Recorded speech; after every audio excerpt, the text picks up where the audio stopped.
Bom, seguindo aqui com a nossa história, né, do cristianismo, e nós estamos falando agora especificamente, né, sobre a história dos batistas, nós finalizamos aqui uma etapa com o Spurgeon na Inglaterra. Depois nós vamos falar sobre os grandes avivamentos, que já foi até tema de apresentação de trabalho.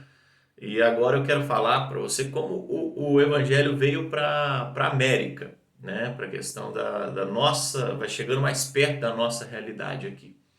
Então a gente tem um nome muito importante nessa história, que é o reverendo Roger Williams, que nasceu em 1603 e morreu em 1683. E aí você deve estar pensando, você está voltando, a gente estava falando de 1800 agora com o Spurgeon, agora a gente está voltando? Sim, agora a gente está voltando um pouco, porque a gente vai falar no contexto da América, né?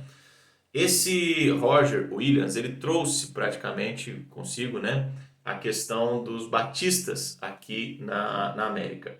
Ele fundou a cidade de Providence, que é uma cidade importante no estado de Rhode Island, nos Estados Unidos.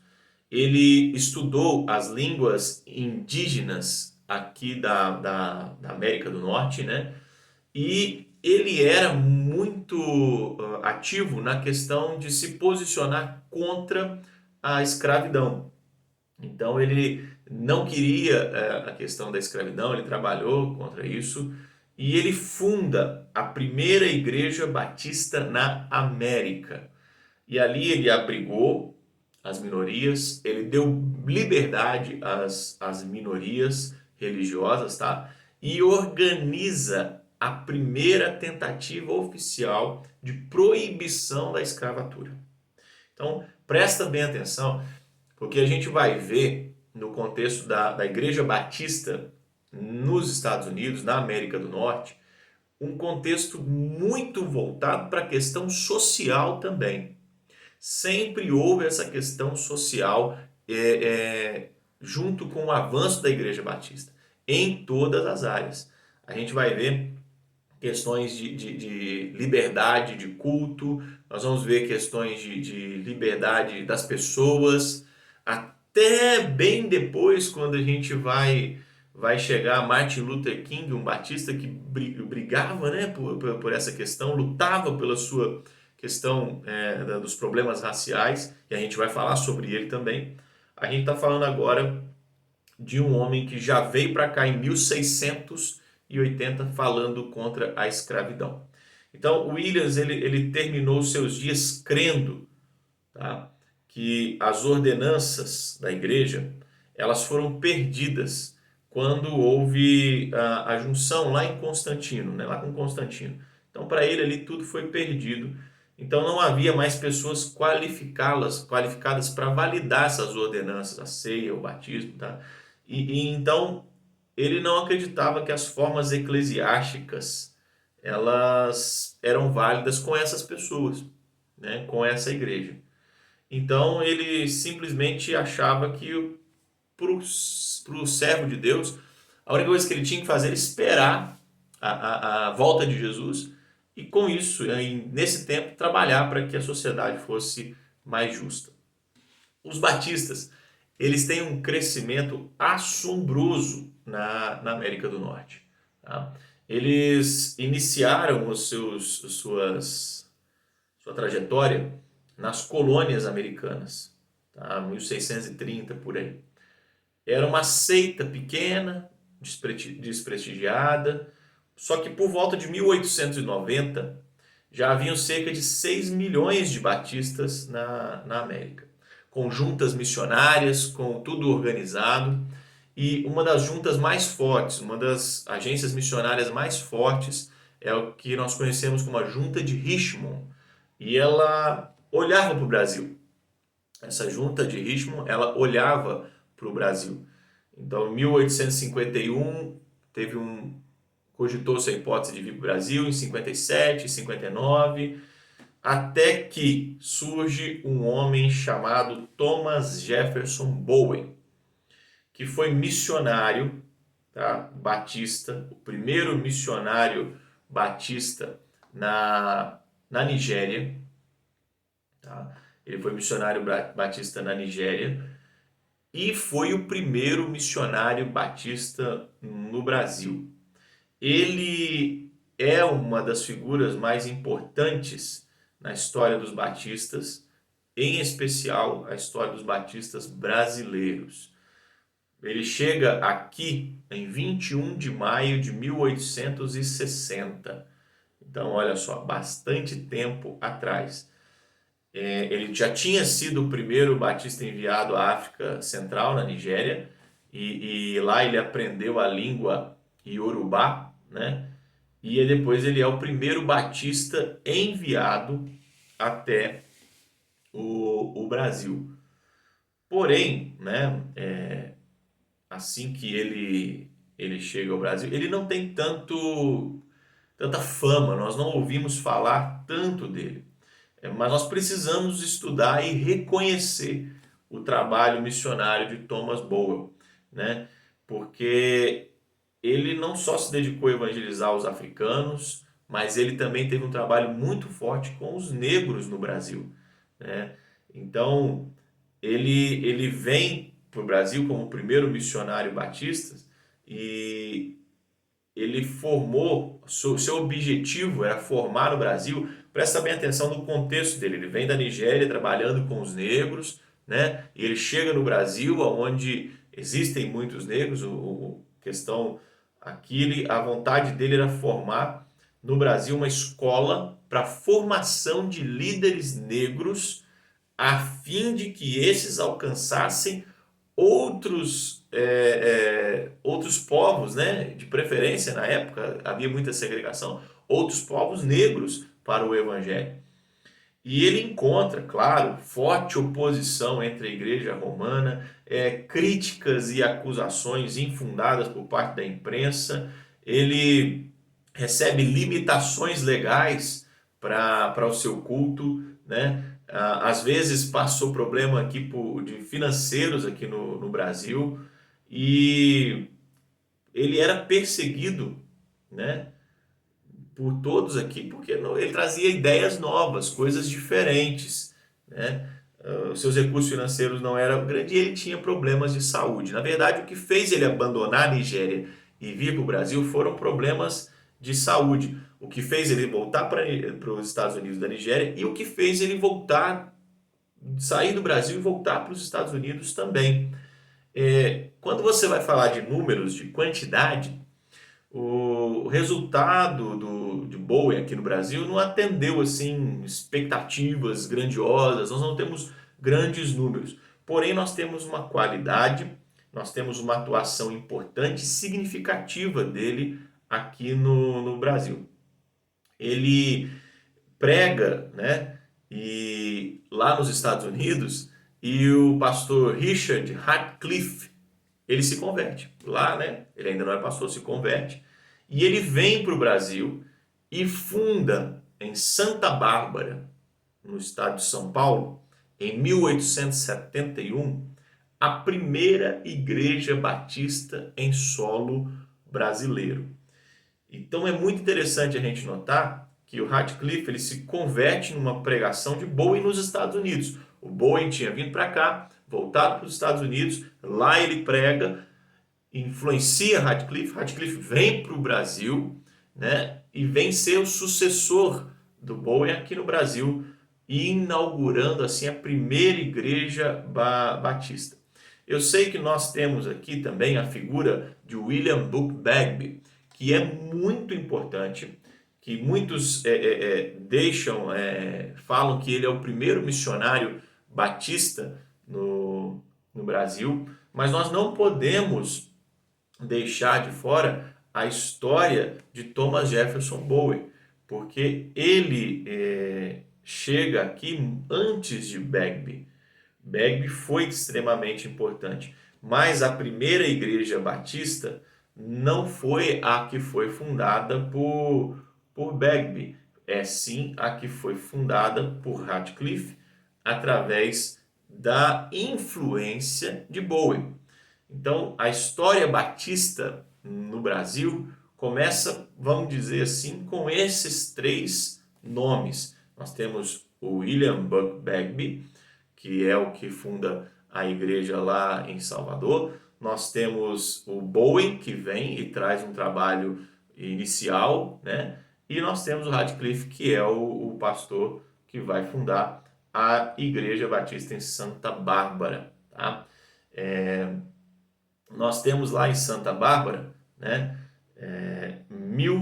10 de 9 de 1871, o marco inicial batista no Brasil.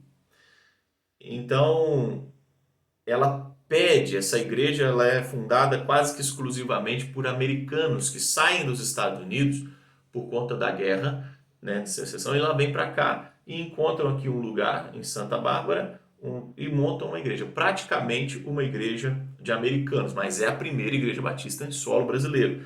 Há essa discussão porque ela não é uma igreja formada por brasileiros, é uma igreja formada por americanos e tal. E ela clama à junta de Richmond que envie missionários para o Brasil. Aqui eu tenho um trecho de uma ata da igreja, da sessão extraordinária da Igreja Batista em Santa Bárbara, no dia 12 de 10 de 1872, que diz o seguinte: passa a Macedônia e ajuda-nos. Nós os receberemos como foi recebido o grande apóstolo, mas as nossas casas vos serão abertas. O nosso progresso, a nossa influência e os nossos labores estarão a vosso dispor. Esperamos que uma boa comunidade batista nesse país seja acrescentada à grande família dos batistas no mundo, ensinando, pregando e praticando a fé de uma vez por todas confiadas aos santos. Então, a Igreja Batista em Santa Bárbara, os americanos ali reunidos, eles queriam que a junta de Richmond enviasse para cá missionários. Eles disseram ainda em outra sessão, né, em 1877, todos nós somos nativos dos Estados Unidos e com algum apoio de vossa parte, poderíamos ensinar mais das doutrinas da Bíblia aos nativos aqui. Temos 3 pregadores em nosso meio, um dos quais, Richard Radcliffe, é nosso pastor. Então, esses são os pedidos da Igreja Batista em Santa Bárbara para a junta de Richmond, para que eles enviassem missionários para cá. Então, é sem fundamento nós dizermos que havia na igreja de Santa Bárbara um exclusivismo americano, uma indiferença dos americanos para com os brasileiros. Não, eles queriam evangelizar o Brasil, talvez se sentiam incapazes sem a ajuda da junta de Richmond. Então, eles continuam fazendo do jeito deles, da forma deles, da força deles. E em 1879, nós temos então a primeira filha, né, da Igreja de Santa Bárbara, que é a Igreja Batista da Estação, e o primeiro batista brasileiro convertido, o primeiro batista brasileiro da história, é um ex-padre, Antônio Teixeira de Albuquerque, que ele é batizado, examinado e consagrado ao pastorado em 1880. Então presta atenção, porque nós vamos ver que em 1871 que inicia o trabalho batista em Santa Bárbara. E em 1880, 9 anos depois, é que nós temos o primeiro batista brasileiro. Né? Foi um padre que se converte e também é consagrado ao pastorado. 9 anos para que houvesse o primeiro fruto aqui no Brasil. E aí nós temos, né, muitas pessoas que não entendem o processo, que às vezes é lento o processo do evangelismo. O processo de missões, de ganhar pessoas, às vezes é lento. Tudo isso depende. Nós vimos há pouco, no vídeo anterior, a explosão que aconteceu com o Spurgeon, mas a gente teve que relembrar que houve 5 anos de oração no mínimo para que isso acontecesse. Então, as coisas não são simplesmente explosivas quando nós estamos falando de missões. E a história deixa claro isso, que muitas vezes missões são questões que vão demorar, que vão ser lentas, que vão ser passo a passo, e tudo isso a gente precisa estar entendendo e estar de olho para poder entender o nosso tempo também. Quando nós olhamos para o passado, nós entendemos o nosso tempo. Então, nós precisamos falar aqui também de William Bagby, ou Bagby, né? E a sua esposa Anne Bagby. Em 1875, ele faz teologia, se forma pastor, ordena-se em 79 e chega ao Brasil como missionário em 1881 na cidade de Campinas. Esse missionário, William Bagby, ele funda a primeira igreja batista em Salvador, na Bahia, em 1882, com Zacarias Taylor e Kate Taylor, né? E o então Antônio de Albuquerque, o ex-padre, que se converte ali, fruto da igreja de Santa Bárbara, e eles adotam a Confissão de Fé de New Hampshire, né? E depois essa confissão de fé ela foi adotada pela CBB como declaração de fé das igrejas batistas do Brasil, tá? Então esse é o primeiro missionário, o segundo missionário que chega no solo brasileiro. E o que acontece aqui no Brasil? Acontece muita perseguição dos católicos romanos contra o avanço batista. Tumultos, pedradas, às vezes no momento dos batismos acontecia esse tipo de invasão e tacavam pedra nas pessoas que estavam sendo batizadas. Bagby ele é atingido, né, por essas pedras em uma situação específica e uma larga ferida na testa é aberta, ele se machuca bastante por causa dessas pedradas. E o Zacarias Taylor, ele diz, né, tem uma frase dele que ele fala o seguinte: preferia ter uma cicatriz dessa na fronte a ter a coroa de qualquer rei da Europa. Então, quanto mais eles eram atacados, quanto mais eles eram apedrejados, mais esses missionários batistas aqui no Brasil, eles avançavam e eles sabiam que estavam no caminho certo, tá? A esposa de um deles escreve numa carta o seguinte: se Deus quiser que um dos ministros morra pela causa ou que uma das mulheres perca o bom e nobre marido, estamos prontos para o sacrifício.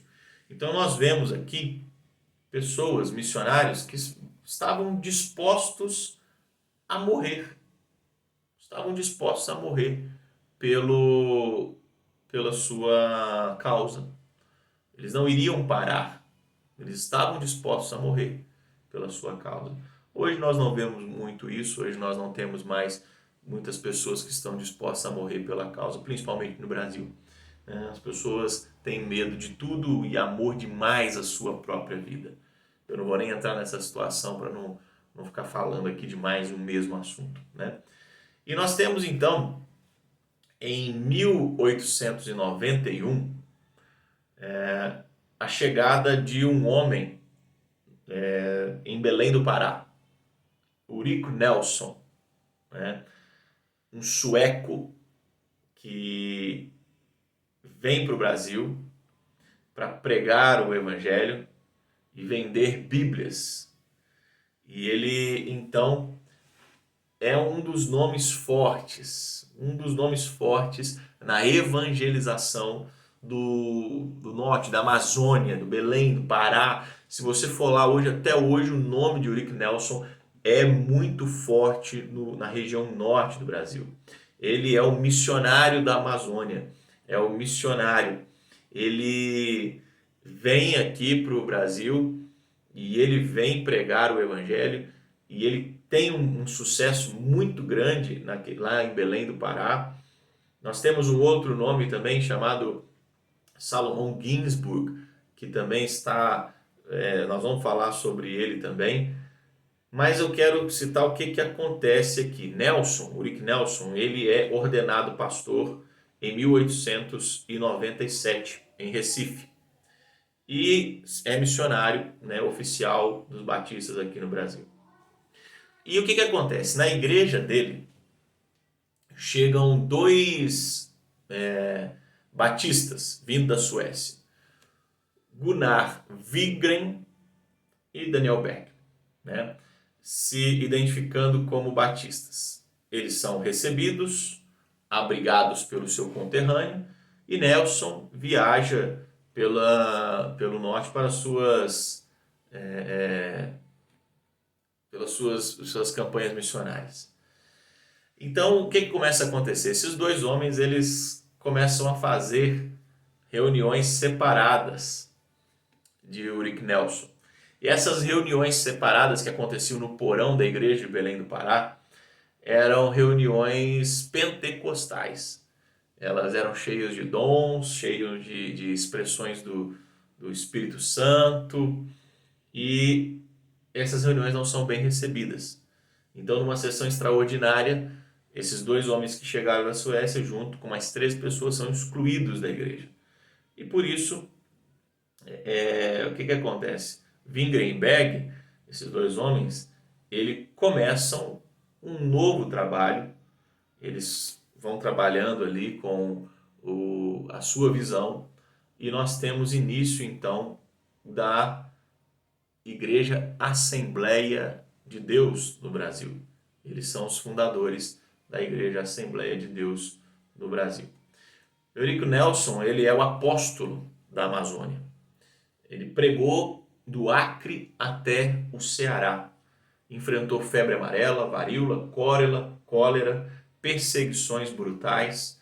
E ele fundou igrejas, olha, a primeira igreja de Manaus, Santarém, São Luís, Fortaleza, Guarajá-Mirim, Porto Velho e muitas outras frentes missionárias no norte do Brasil.